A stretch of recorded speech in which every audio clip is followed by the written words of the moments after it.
peu importe pour la main, dans la plupart des cas, il te faut avoir un certificat de langue. La question qui se pose, c'est lequel? Et dans cette vidéo, nous allons te présenter les 3 examens de langue qui sont, du moins, l'un des 3 examens de langue qui sont officiellement autorisés par l'ambassade des universités et les centres de formation en Allemagne, notamment les examens de langue LeSUGET, ECL et ESD. Donc, dans cette vidéo, on va te présenter les tenants et les aboutissements et les aboutissants de chacun de ces examens de langue-là, afin que tu puisses faire le meilleur choix possible. Si tu veux faire des cours d'allemand, si tu as besoin d'accompagnement dans le cadre de ta procédure visa, n'hésite surtout pas à nous contacter. Nos numéros sont dans la description de la vidéo. Tu peux également aussi passer dans nos locaux, aussi bien à Yaoundé qu'à Douala. Nous serons ravis de te recevoir et de t'apporter un certain nombre d'éclaircies par rapport aux questions que tu te poses sur ta procédure. Nous sommes ouverts de lundi à vendredi de 8h à 16h30 et tu peux passer, nous serons ravis de te recevoir. Si tu n'es pas encore abonné à notre chaîne, n'hésite surtout pas à t'abonner. Prends juste une seconde, tu t'abonnes. Merci. N'hésite pas à liker la vidéo, n'hésite pas à nous dire en commentaire lequel des 3 examens toi tu préfères et pourquoi, quels sont les conseils que tu peux donner aux uns et aux autres qui aujourd'hui veulent composer ces différents examens de langue là. Et surtout, partage la vidéo autour de toi avec les personnes qui, elles aussi, veulent bientôt composer l'un des 3 examens afin qu'elles sachent exactement quel choix ils ont à faire et pourquoi et comment le faire. Installe-toi et au cours des moins de 10 minutes prochaines minutes qui vont suivre, je vais te donner toutes les informations dont tu as besoin sur les 3 examens de langue qui contrôlent le marché au Cameroun et dans la plupart des pays en Afrique francophone.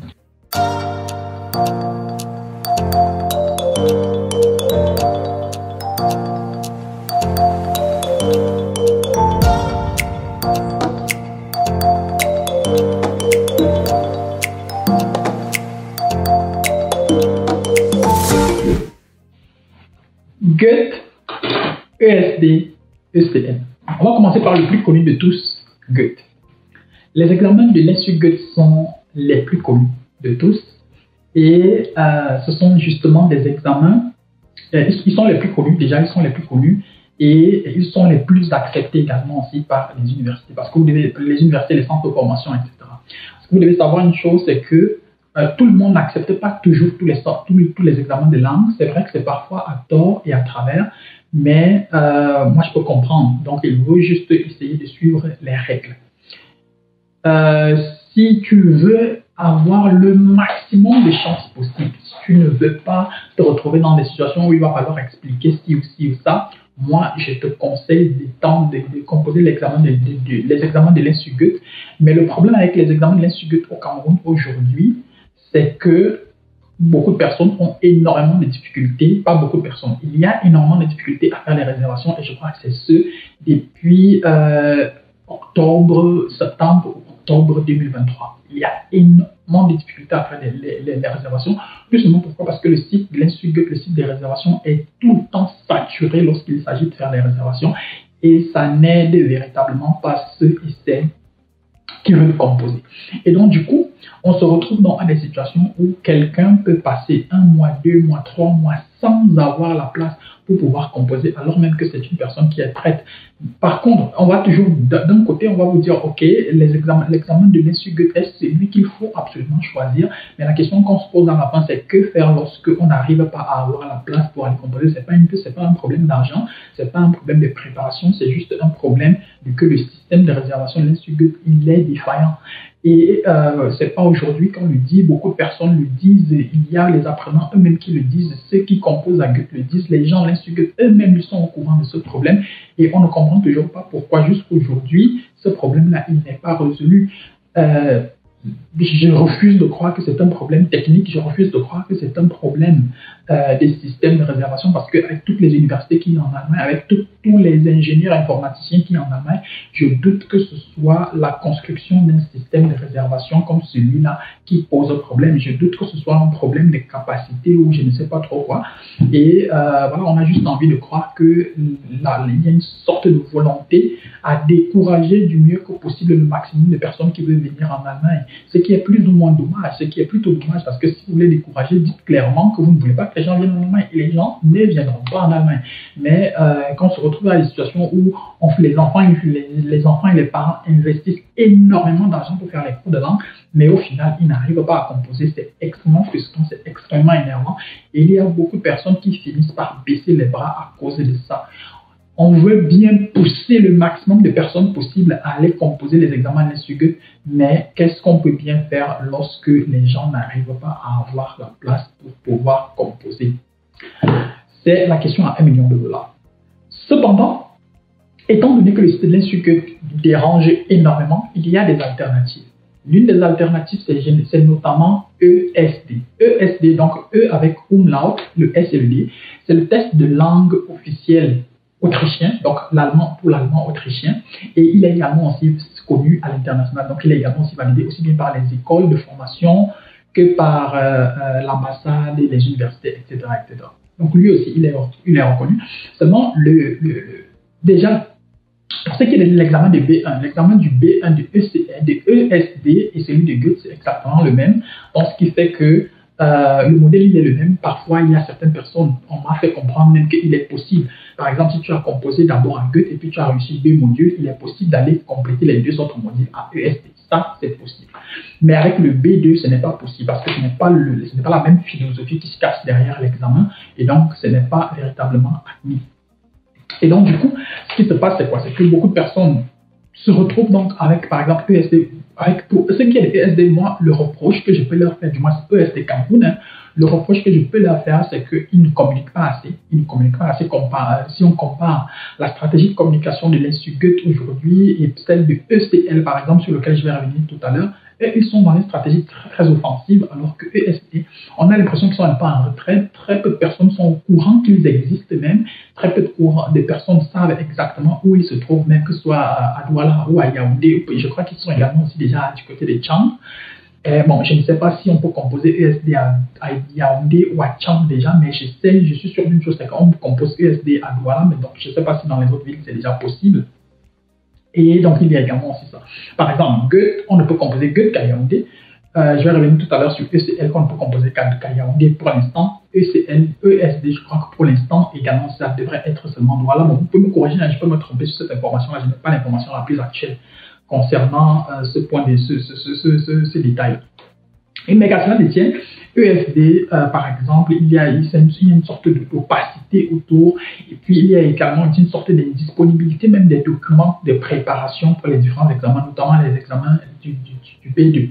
Il y a très peu, les documents de préparation, ils circulent très peu, donc ça fera aussi les choses difficiles. Très peu de personnes ont peur d'aller s'aventurer du côté de ESD, tout simplement parce qu'on ne sait pas exactement à quoi s'attendre de ce côté-là. Alors que, bon, généralement aussi, ce qu'on a tendance à croire, c'est que ESD a tendance à vouloir centraliser la préparation de l'examen de ESD chez eux, ce qui, en soi, on peut comprendre cette tendance à vouloir s'exclure, rendre le truc exclusif chez eux pour que ça ne sorte pas, pour que leur technologie ne sorte pas. On peut bien comprendre cela, mais l'erreur avec cette stratégie, c'est justement que très peu de centres linguistiques là d'ailleurs vont préparer leurs apprenants à composer l'examen de ESD et donc très peu de centres linguistiques vont recommander l'examen de ESD à leurs apprenants. Ça, c'est par contre de l'autre côté le revers de la médaille, le fait que ESD veuille tout contrôler, ce qui est louable, on peut le comprendre, mais ça a également aussi un prix à payer, étant donné, vu la compétition là dehors, nous qui avons nous-mêmes notre centre linguistique à Yaoundé et à Douala, il va bien falloir qu'on donne des directives et des recommandations à nos apprenants. Et si nous ne leur proposons rien concernant ESD, je doute qu'on les pousse et qu'on recommande également aussi de composer de ce côté-là. Ce qui peut également aussi donc avoir un impact sur les recettes et les performances de ESD. Et au final, nous avons le nouveau venu, ECL, qui est au Cameroun. Je crois que c'est après Corona qu'ils sont arrivés au Cameroun. Je crois que c'est depuis 2022 ou 2021. Je ne vais pas me tromper, je n'ai pas la date exacte. Mais ils n'ont pas 3 ans au Cameroun de toute façon. Ils n'ont pas encore fait 3 ans au Cameroun. Mais depuis peu, notamment depuis fin 2023, ils sont quand même dans une certaine offensive qui, pour ma foi, jusqu'ici, est quand même assez louable et assez payante. parce que il y a énormément de plus en plus de personnes, notamment toutes ces personnes-là qui n'arrivent pas à avoir les places, qui n'arrivent pas à faire les réservations du côté de l'Institut, qui se reversent du côté de ECL parce que justement ils communiquent suffisamment, ils ont énormément de documents qu'ils mettent à la disposition des apprenants, des enseignants qui veulent faire les préparations, etc., etc. Donc ça également aussi c'est une alternative. Seulement de l'autre côté, ce que moi je constate aujourd'hui, parce que nous-mêmes nous avons quelques apprenants qui ont déjà composé les examens de ECL, c'est qu'il y a tendance à avoir énormément de frais par derrière. C'est-à-dire, si jamais il y a une erreur, la correction d'une erreur de la moindre virgule, tu dois dépenser 25 000 francs, la moindre cécile doit dépenser 25 000 francs, la moindre cécile doit dépenser 40 000 francs en plus. On peut comprendre cela, mais pour ma part, 25 000 francs pour corriger une erreur, 40 000 francs pour corriger ci, je trouve que c'est quand même assez exagéré. 5 000 francs, 10 000 francs encore, on pourrait comprendre. On pourrait comprendre, mais 25 000 francs, 45 000 francs, 40 000 francs, je trouve que c'est assez exagéré. Et c'est également aussi des détails comme ceux-là qui pourraient à la longue décourager de plus en plus de personnes parce que lorsqu'on a des apprenants qui se plaignent, lorsqu'on a de plus en plus d'apprenants qui se plaignent, ils sont en contact avec d'autres apprenants qui sont encore derrière, qui veulent composer, qui vont bientôt composer. Et lorsque le feedback n'est pas bon, ça va décourager de plus en plus de personnes. Et de plus en plus de personnes, le grand gagnant au final sera toujours l'Institut parce que même s'il y a les difficultés à pouvoir réserver, l'Institut a énormément de dates de composition. Ils ont énormément de dates de composition, ce qui joue également aussi à leur faveur. Alors que ECL, par exemple, je crois que c'est l'examen, il compose 4 ou 5 fois par an. Bon, je peux me tromper, il compose peut-être 4 ou 5 fois par an. Maximum 6 fois par an, de toute façon. En tout cas, ça n'excède pas 6 fois par an. Et donc, du coup, alors que l'Institut de l'autre côté propose pratiquement une vingtaine, voire une trentaine de dates par an d'examen. Donc, ce qui fait que ça joue en leur faveur. Et le fait que ECL aussi, c'est vrai, ils viennent arriver, il y a énormément d'énergie, il y a énormément d'enthousiasme tout autour. Mais c'est tous ces frais-là qui risquent de faire en sorte qu'à la longue, l'enthousiasme pourrait continuellement diminuer et puis ça pourrait avoir un impact aussi sur les réservations. Mais l'examen en soi, le feedback quand même, il est là, l'examen en soi, il n'est pas aussi difficile que ça.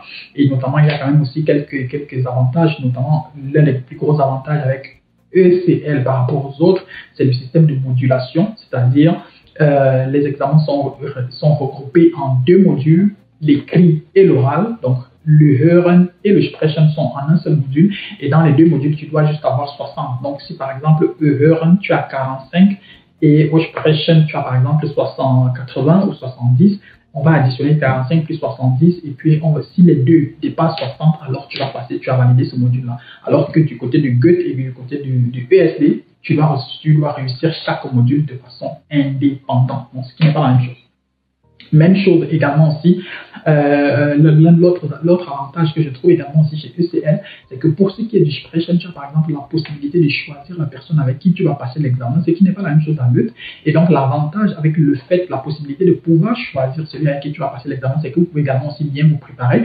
Tu peux choisir quelqu'un que tu connais, donc un ami, et si jamais tu es bloqué lors de votre examen, la personne peut par exemple te tendre la perche et t'aider et ne pas se la jouer solo. Parce que l'une des difficultés que rencontrent souvent les étudiants lorsqu'ils partent composer, c'est que beaucoup de personnes se la jouent solo et donc quelqu'un arrive là-bas, il commence à jouer son truc comme si c'était sa Coupe du Monde et lui il oublie que bon, si par exemple il a un bien meilleur niveau de langue et que toi ton niveau de langue n'est pas aussi ça, il pourrait par exemple te tendre la perche de temps en temps et t'aider également aussi à le retrouver. Donc, si tu as la possibilité de te préparer avec quelqu'un dès là-bas, ça peut également aussi jouer en ta faveur. Donc, moi, je dis au final, chacun des 3 avantages a ses avantages et ses inconvénients.